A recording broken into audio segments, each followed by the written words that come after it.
एक गांव में जगदीश नाम का एक भोला किसान था जो अपनी बेवकूफ़ी से हर बार अपनी फसल बर्बाद कर देता था। बारिश के मौसम में धान की जगह तरबूज की खेती करता। अरे सुनते हो, क्या तुम्हें कभी अक्ल आएगी या नहीं? अरे अब का हो गया भाई, काहे चिल्ला रही हो? चिल्लाऊं नहीं तो क्या करूं? इस बारिश में जब सब लोग धान की खेती करते हैं, तुम तरबूज की खेती कर रहे हो। देखो, हमने सोच समझकर ही तरबूज बोया है। सोच समझकर बोया है? सुनो तो जरा, क्या सोचा था तुमने? हाँ, अब सुनो। बात ये है कि सब लोग जब धान की खेती कर रहे हैं तो ऐसे में तरबूज कम मिलेगा। तो हमने क्या सोचा कि अगर हम तरबूज लगाएंगे तो बढ़िया मुनाफा हो जाएगा। हाँ। तुम्हारा दिमाग खराब है क्या? बारिश में कभी तरबूज होता है? क्या बात कर रही हो? बारिश में तरबूज नहीं होता है क्या? अब मैं क्या कहूँ, तुम तो सब जानकर ही खेती करते हो ना। अरे ऐसे काहे कह रही हो? पहले बता दिया होता तो हम तरबूज लगाए नहीं करते। तुम्हें पहले मैं कैसे बताऊं? क्या तुम मुझसे सलाह लेते हो कभी? हाँ, अब रहने दो, ज्यादा डांटो नहीं। आगे से ऐसा हम नहीं करेंगे। जाओ यहाँ से, मेरी नजरों से दूर हो जाओ। जगदीश की एक बेटी थी, नाम था दिव्या। दिव्या बहुत ही समझदार लड़की थी। वो गांव भर में घूम घूम कर लोगों की मदद करती थी। सुबह जब वो बुढ़िया के घर के सामने से गुजर रही थी तो देखा कि वो बुढ़िया रो रही है। अरे बूढ़ी माँ, आप रो क्यों रही हैं? क्या हुआ? मत पूछ बेटी, मेरे रसोई घर की छत गिर गई है। अब मैं क्या करूंगी? छत गिर गई? किसी से मदद मांगिए ना। कई लोगों से मांगी, पर कोई मदद करने को तैयार नहीं। क्या क्या मदद करने से कोई नुकसान हो जाता? रुको, मैं देखती हूँ क्या किया जा सकता है। बूढ़ी माँ, अब आप दूसरे सिरे को पकड़ो, मैं ऊपर उठाती हूँ। छत ऊपर चढ़ा देंगे। दोनों के प्रयास से छत वापस जगह पर लग जाती है। बुढ़िया बहुत खुश हो जाती है। वाह, तेरी अक्ल तो कमाल की है। तेरी वजह से मेरा रसोई घर ठीक हो गया। मैं हूँ ना माँ, जब भी जरूरत हो बस मुझे बुला लेना। खुश रहो बेटी, सदा सुखी रहो। हाँ माँ, आप लोगों की दुआओं की वजह से ही मैं अच्छी हूँ। अब चलती हूँ, माँ चिंता कर रही होगी। ठीक है बेटी, ध्यान से जाना। हर दिन ऐसे कामों के लिए दिव्या को माँ की डांट सुननी पड़ती है। आज भी कुछ अलग नहीं हुआ। ठहर जा, वहीं खड़ी रह। बता, कहाँ गई थी तू पूरे दिन? माँ, मैं थोड़ी देर गांव में घूमने गई थी। तुम जानती हो, मैं घर पर ज्यादा नहीं रहती। यही तो पूछ रही हूँ कि तू घर में क्यों नहीं रहती? क्या तुझे घर का कोई काम नहीं? घर का काम करने के लिए तो आप हो ही। मैं तो गांव वालों के काम में मदद करती हूँ। गांव वालों के काम करके तुझे क्या मिलता है? माँ, मुझे उनका प्यार और आशीर्वाद मिलता है। लोगों की मदद करने से बहुत सुकून मिलता है। बस कर, छोटी सी उम्र में इतनी बड़ी बड़ी बातें। अभी 15 साल की है और बात करती है जैसे 80 की बुढ़िया हो। रहने दो माँ, आज मत डांटो ना। तेरे बाप बेटी को लेकर मैं बहुत परेशान हूँ। एक है बहुत बेवकूफ, दूसरा बहुत चालाक। जरूर पापा ने फिर कोई बेवकूफी की है, उसी का गुस्सा मुझ पर निकाल रही हो। क्या करूं मैं? तू खुद देख घर की हालत। गांव के इतने लोगों की समस्या हल कर दी, अब तक पापा को ठीक नहीं कर पाई। क्या कहूं, मेरी तो किस्मत ही फूटी है, तभी तो तेरे बाप के घर आई। अच्छा, अब मुझे खाना दो, बहुत भूख लगी है। दिव्या कभी अपनी माँ की बातों को गंभीरता से नहीं लेती। उसे गांव के अच्छे कामों में ही सुकून मिलता है।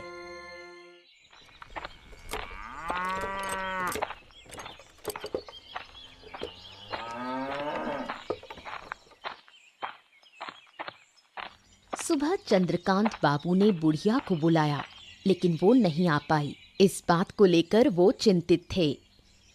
क्या हुआ बुढ़िया? मैंने तो तुझे सुबह बुलाया था ना, तू अब आ रही है? क्या मेरी बात की कोई कदर नहीं है क्या?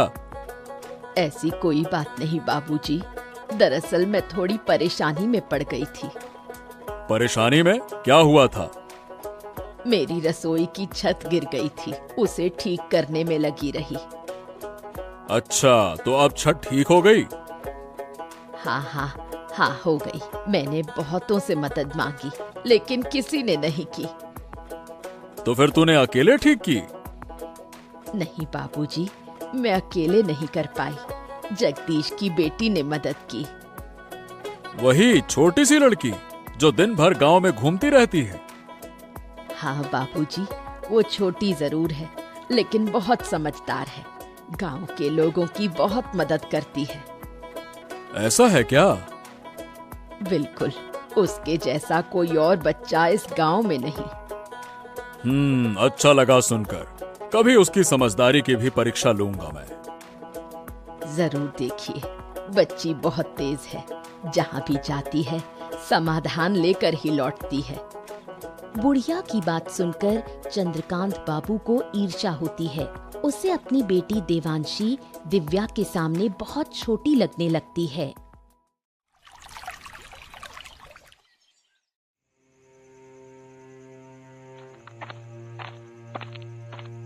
सुनो बेटी, तू जगदीश की उस छोटी लड़की को जानती है?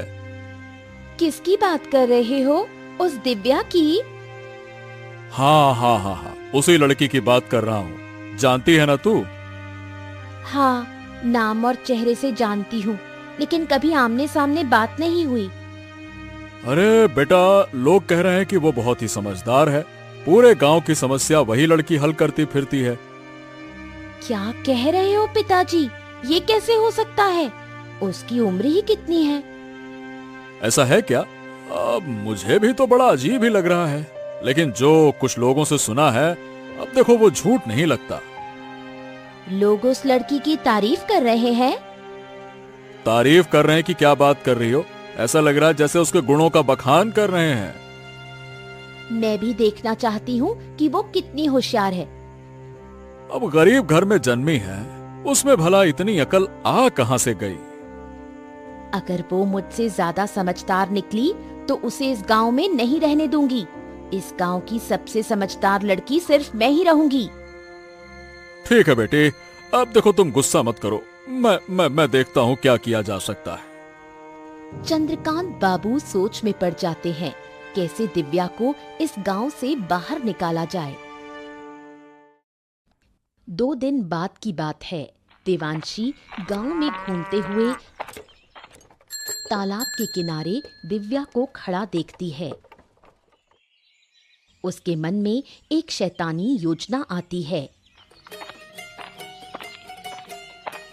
अरे, तुम दिव्या हो ना, जगदीश काका की बेटी? हाँ, मेरे पापा का नाम जगदीश है। तुम कौन हो? ओहो, तुम मुझे पहचानती नहीं? मैं चंद्रकांत बाबू की बेटी हूँ। ओह, तुम चंद्रकांत बाबू की बेटी हो। तुम्हारे बारे में बहुत सुना है, लेकिन कभी देखा नहीं। देखोगी कैसे? मैं तो ज्यादा बाहर निकलती ही नहीं। तुम्हारे बारे में भी बहुत सुना है। तुमसे मिलकर बहुत अच्छा लगा। सुना है तुम बहुत समझदार हो। चलो बैठकर थोड़ी बात करते हैं। देवांशी दिव्या को तालाब के किनारे बैठने के लिए कहती है, फिर उसे धक्का देकर पानी में गिरा देती है और खुद नकली कोशिश करती है उसे बचाने की। उसके चेहरे पर शैतानी मुस्कान होती है। कोई है? मुझे बचाओ, मैं डूब रही हूँ। अरे, तुम गिर गई? कैसे? मुझे तो तैरना नहीं आता। दिव्या हाथ पांव मारती है और एक पेड़ की डाली पकड़कर खुद को बाहर निकालती है। तुम ठीक तो हो ना?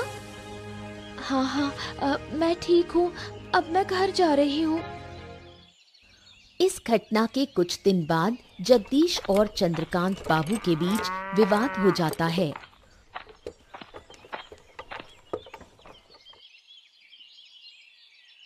क्या हाल है जगदीश? कैसे जा रहे हैं तुम्हारे दिन?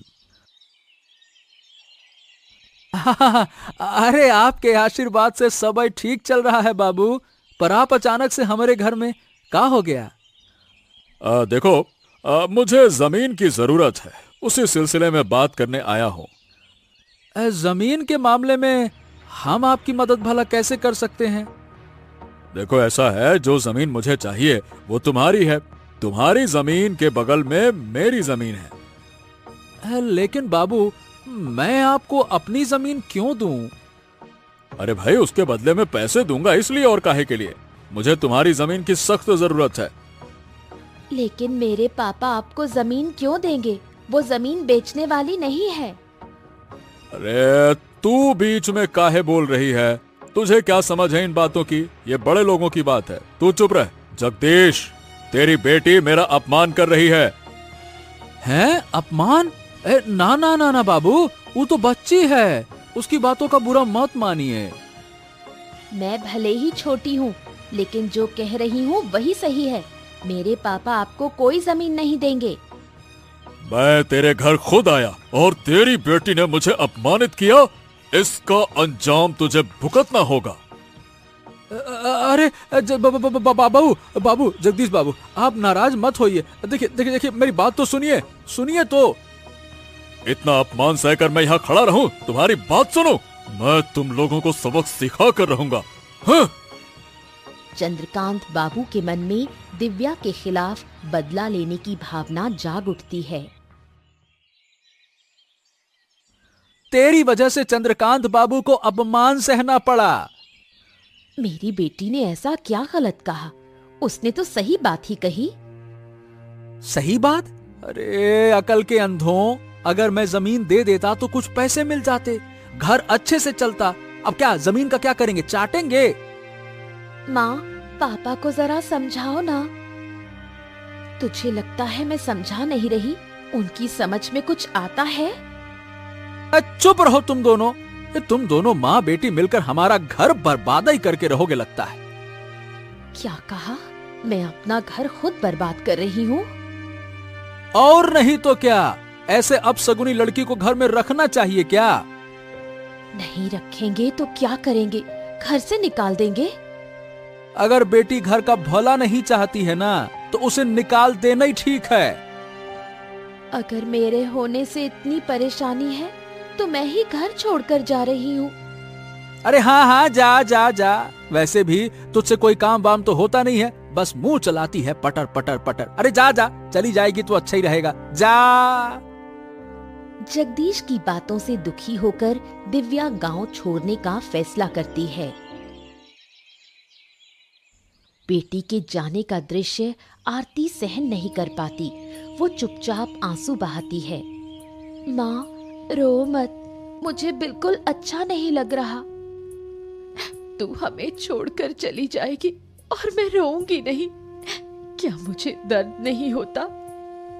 अगर आपको सच में दर्द होता तो आप पापा को पहले ही सुधारती। तू जानती है, तेरे पापा समझदार नहीं है, वो थोड़े भोले हैं। पापा भी जानते हैं कि वो भोले हैं, फिर भी मुझे क्यों डांटा? वो समझ नहीं पाए, तू बुरा मत मान। माँ, मैंने फैसला कर लिया है, मैं इस गांव में अब नहीं रहूंगी। हमें छोड़कर तू कहाँ जाएगी? कैसे रहेगी? क्या हमें तेरी चिंता नहीं होगी? चिंता का कोई फायदा नहीं माँ, मैं अपना रास्ता खुद बना लूंगी, मैं ठीक रहूंगी। मत जा बेटी, मत जा, मुझे छोड़कर मत जा, मैं तेरी माँ हूँ। एक दिन लौट कर आऊंगी माँ, और तेरे सारे दुख दूर कर दूंगी। तू आएगी तो मेरा दुख और बढ़ेगा, ये तू समझ नहीं पा रही। माँ, मैं जानती हूँ संतान को खोने का दर्द क्या होता है, लेकिन मुझे जाना ही होगा, मुझे मत रोको। सुन बेटी, मत जा, लौटा। कई साल बीत जाते हैं। चंद्रकांत बाबू जगदीश को बेवकूफ बनाकर उसकी सारी जमीन धीरे धीरे हड़प लेते हैं। देखो जगदीश, अब तुम्हारे पास कोई जमीन बाकी नहीं बची है। तुम सारी जमीन हमें बेच चुके हो। अब क्या कहें बाबू, बेचते बेचते पूरी जमीन बिक गई, पता ही नहीं चला। अब हमारी जमीनें खत्म हो गई, क्या करें। अरे सुनो तो इसे, ऐसे कह रहा है जैसे पूरे गांव की जमीन ही दे दी हो इसने। अब जब सब कुछ बेच ही दिया है तो आप फिर मेरे पास क्यों आए हैं? क्या सब कुछ? अरे भाई, क्या तुम सब कुछ का मतलब समझते हो? अरे बुड़बक, उस सब कुछ में तुम्हारा एक घर भी शामिल है। हैं? ये क्या कह रहे हैं बाबू? मैंने ये घर भी आपको बेच दिया क्या? मुझे तो ऐसा कुछ याद नहीं आ रहा। याद नहीं आ रहा? अरे जरा ध्यान से सोचो, आखिरी बार जब पैसे लिए थे ना, तब कुछ ज्यादा ही लिए थे। याद करो, याद आया ना? याद आया ना? हाँ, पैसे तो ज्यादा लिए थे, लेकिन जमीन भी तो आपको ज्यादा ही दी थी ना बाबू।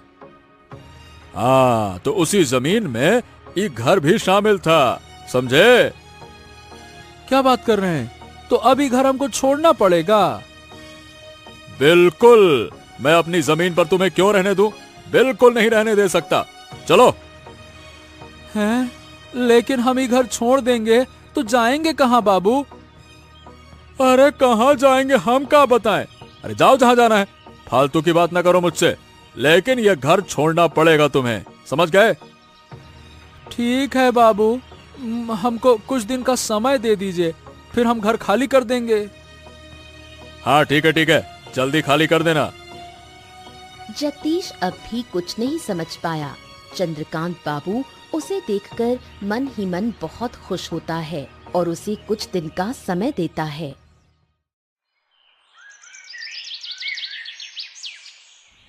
जगदीश गहरी सोच में पड़ जाता है।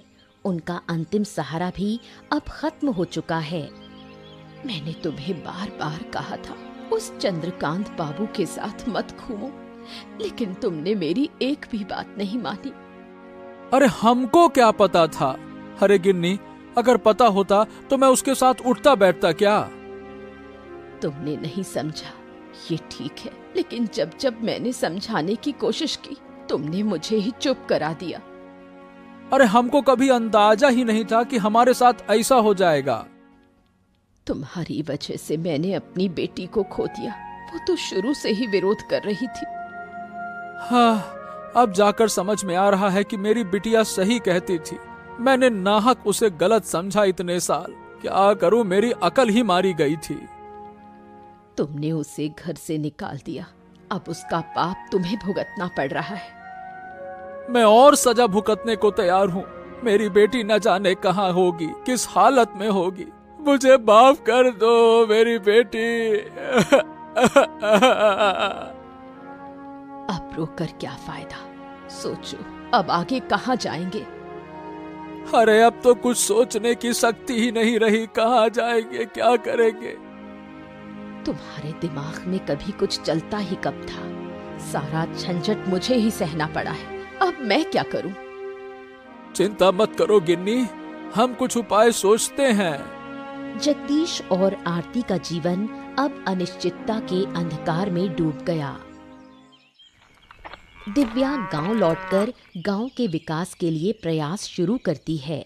उसकी मुलाकात आनंद नाम के एक शिक्षित युवक से होती है। सुना है आप 2 दिन पहले गांव लौटी हैं और गांव के भले के लिए काम करना चाहती हैं। हाँ, आपने ठीक सुना। क्या आपको कोई आपत्ति है? अरे नहीं, कैसी बातें कर रही हैं? मैं तो खुद किसी ऐसे व्यक्ति की तलाश में था। फिर तो और भी अच्छा। दरअसल मैं भी काफी समय से गांव के विकास के लिए कुछ करना चाहता था। अब आपको पाकर अच्छा लग रहा है। अब मेरे पास एक साथी है। आपके साथ मिलकर मैं और भी अच्छा काम कर पाऊंगी। हाँ, जी हाँ, मैं भी तो यही कहना चाहता था। आप तो काफी समझदार हैं। तो आपने गांव के लिए क्या योजना बनाई है? वैसे मैंने अभी तक कुछ तय नहीं किया है, पर सोच रहा था कि अनपढ़ किसानों को कृषि के बारे में जागरूक किया जाए। हाँ, ये तो बहुत अच्छा विचार है। मैं भी कुछ ऐसा ही सोच रही थी। क्यों ना गांव के शिक्षित लोगों को साथ लेकर एक संस्था बनाई जाए। अरे ये तो और भी अच्छा होगा। इससे हम किसानों को और अच्छे से समझा पाएंगे। और हमारी संस्था भी आगे बढ़ेगी। तो फिर मैं गांव के शिक्षित लोगों को इकट्ठा करता हूं फिर। हाँ हाँ, जरूर कीजिए। उसके बाद मुझसे संपर्क कीजिए। मैं संस्था की शुरुआत करती हूँ। कई साल बाद जब चंद्रकांत बाबू को दिव्या की वापसी की खबर मिलती है, वो बदले की आग में जल उठता है। अजय, गांव पर ठीक से नजर रख रहा है ना? हाँ बाबू, सब ठीक से देख रहा हूँ। फिर भी तू मुझे ये नहीं बता पाया कि जगदीश की बेटी गांव में संस्था बना रही है। खबर तो मेरे पास भी थी बाबू। सोचा था कि आज ही आपको बताऊंगा। अरे नालायक, इतनी देर कर दी, तब तक तो गांव वाले शिक्षित हो जाएंगे। अरे बाबू, ऐसा थोड़ी ना होगा। क्यों नहीं होगा? अरे वो लड़की बहुत चालाक है, बचपन से चालाक है, मैं जानता हूं उसे। अगर उसने किसानों को समझा दिया तो हमारा धंधा चौपट हो जाएगा। अच्छा, तो अब हमें क्या करना चाहिए? उस लड़की को सबक सिखाना होगा। लेकिन कैसे? अरे इसीलिए तो तुझे बुलाया है। अब सोच और कोई ठोस योजना बना। कैसे कैसे कर रहा है। चलिए, तो एक काम करते हैं, उसके संस्था को तहस नहस कर देते हैं। हाँ, ये ठीक है, लेकिन पहले उसके बाप से मिलना होगा। देखना होगा कि वो कुछ करता है या फिर नहीं।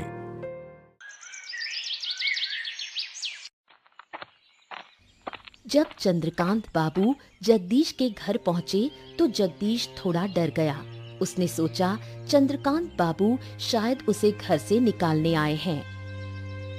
प्रणाम प्रणाम बाबू। आइए आइए आइए, अंदर आइए, बैठिए बैठिए बैठिए।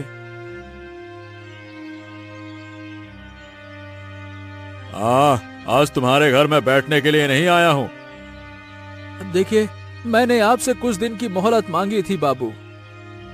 हाँ हाँ, मैं उस बारे में पता करने भी नहीं आया हूँ। मैं तुम्हारी बेटी के बारे में बात करने आया हूँ। हैं? मेरी बेटी के बारे में? क्यों? मेरी बेटी ने फिर से क्या कर दिया? सुना है कि तुम्हारी बेटी गांव में वापस आ गई है। हाँ हाँ हाँ, मेरी बेटी वापस तो आ गई है बाबू। सुना है वो गांव के किसानों के लिए अच्छे काम कर रही है। अब देखिए बाबू, इस बारे में हमको कुछ ना पता। मैं यही बताने आया था कि अपनी बेटी को काबू में रखो, नहीं तो अच्छा नहीं होगा। हाँ बाबू, सही बताएं तो वो क्या कर रही है, हमको इस बात का कोई अंदाजा नहीं है। अंदाजा नहीं है तो क्या हो गया? बेटी को काबू में रखने के लिए अंदाजा जरूरी नहीं होता है। तुम कहो और वो मान जाएगी, बस। क्या कहें बाबू, मेरी बेटी ने तो पहले कभी मेरी बात मानी नहीं, तो अब कैसे मानेगी? वो समस्या मेरी नहीं है।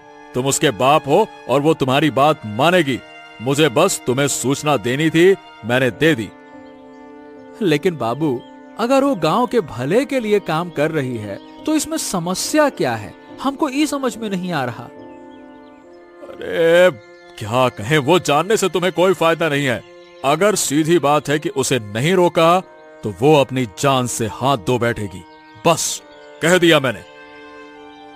अपनी बेटी की बात सुनकर जगदीश अब मन ही मन ठान लेता है कि वो अपनी बेटी को किसी हाल में नुकसान नहीं होने देगा। गांव भर में जगदीश की बेटी की तारीफ सुनकर जगदीश और आरती गर्व महसूस करते हैं। देखा, मैंने कहा था ना कि हमारी बेटी एक दिन अच्छा काम करेगी। गांव के लोग उसे सम्मान देंगे। हाँ, अब तो मैं भी देख रहा हूँ, लेकिन पहले मुझे यकीन नहीं था। तुम्हारे अविश्वास की वजह से ही वो हमें छोड़कर चली गई थी। तुम्हारी बेटी इतनी समझदार है कि हमें छोड़कर भी सफल होकर लौट आई है। मुझे अपनी बेटी पर कितना गर्व हो रहा है, ये मैं बता नहीं सकती। मुझे भी कम गर्व नहीं है अपनी बिटिया पर। अरे गांव में निकलते ही सब लोग कहते हैं, "ऊ देखो, दिव्या के पापा जा रहे हैं।" तो फिर मानते हो कि मेरी बेटी अच्छा काम कर रही है? हाँ, कर तो रही है, लेकिन अब लोग उसे रोकने के लिए उठ खड़े हुए हैं। वो लोग उससे जलते हैं, लेकिन मैं अपनी बेटी को कोई नुकसान नहीं होने दूंगी। अब मैंने भी मन बना लिया है भाग्यवान, जो हमारी बेटी को नुकसान पहुंचाएगा उसको हम छोड़ेंगे नहीं। देखो, चंद्रकांत बाबू का साथ मत देना। मेरी बेटी शुरू से ही सही थी। मैं समझ नहीं पाया ना गिन्नी, यही तो मेरी गलती थी। अब क्या कहें। अब इन बातों को छोड़ो, अब हमें अपनी बेटी को बचाना है। चलो कोई बात नहीं, तुम चिंता न करो, मैं उसे हर हाल में बचाऊंगा। आखिर हमारी बेटी है वो।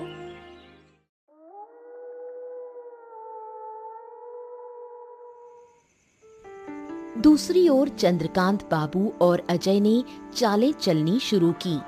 सुन अजय, इस बार योजना मजबूत होनी चाहिए। वो लड़की बहुत चालाक है। सिर्फ चालाक नहीं, वो बहुत होशियार भी है। हम कुछ भी करें, वो अपनी समझ से बच निकलती है। इसलिए तो कह रहा हूँ, इस बार सख्त तैयारी होगी। तो फिर बताइए बाबू, क्या किया जाए अब? पहले कुछ लोगों को इकट्ठा करो, फिर उसके संस्था को तोड़ डालो। तो चलिए बाबू, कल ही हमला करते हैं। हाँ, कल ही करना होगा, अब और देर नहीं की जा सकती। अगर गांव वाले बीच में आ गए तो उन्हें गांव से निकालने की धमकी देंगे। कोई और बीच में फिर नहीं आएगा। लेकिन उस लड़की के साथ हमारे गांव का आनंद भी है, उससे थोड़ा डर लगता है। लोग उसे बहुत मानते हैं। अगर आनंद बीच में आया ना, तो उसे भी खत्म कर देंगे। ठीक है बाबू, ये हुई ना बात। किसी भी हालत में ये काम रुकना नहीं चाहिए, नहीं तो मैं किसानों की जमीन हथिया नहीं पाऊंगा। सुबह होते ही चंद्रकांत बाबू, अजय और उनके लोग सभा घर पहुंचते हैं, हाथों में डंडे और हथियार। ये क्या बाबू, आप लोग यहाँ हथियार लेकर क्यों आए हैं? क्या मकसद है आपका? जो काम तुम लोग कर रहे हो वो गांव के भले के लिए नहीं है। इसे अभी के अभी बंद करो। ये काम गांव के भले के लिए नहीं है, ये आपसे किसने कहा? या फिर ये काम आपके धंधे के लिए खतरा बन गया है? रोज जबान लड़ाती है। अजय, देख क्या रहा है? इस सभा घर को तोड़ डाल, चल। अगर हिम्मत है तो आइए, हम तुम्हारे हाथ तोड़ डालेंगे। अब दिव्या के सामने ढाल बनकर खड़े हो जाते हैं जगदीश। चंद्रकांत बाबू गुस्से में भड़क उठते हैं। खबरदार बाबू, अब तक आपने हमारे परिवार को बहुत नुकसान पहुंचा दिया। अगर आज हमारी बेटी को कुछ हुआ ना, तो आपको हम लटा के ऐसा मारेंगे, क्या कहें फिर। छोड़ दो अब उसको, बहुत हो गया। ए जगदीश, तो भूल रहा है कि तेरा घर अब भी मेरी मुट्ठी में है। ए बाबू, घर वर की कोई जरूरत नहीं है, फालतू की धमकी देना नहीं। और हमारी बेटी को कुछ होना नहीं चाहिए। हाँ। तूने अच्छा नहीं किया। अपने आदमियों को पकड़ो और चुपचाप निकल जाओ, नहीं तो आपको कुचलने में एक पल नहीं लगाऊंगा।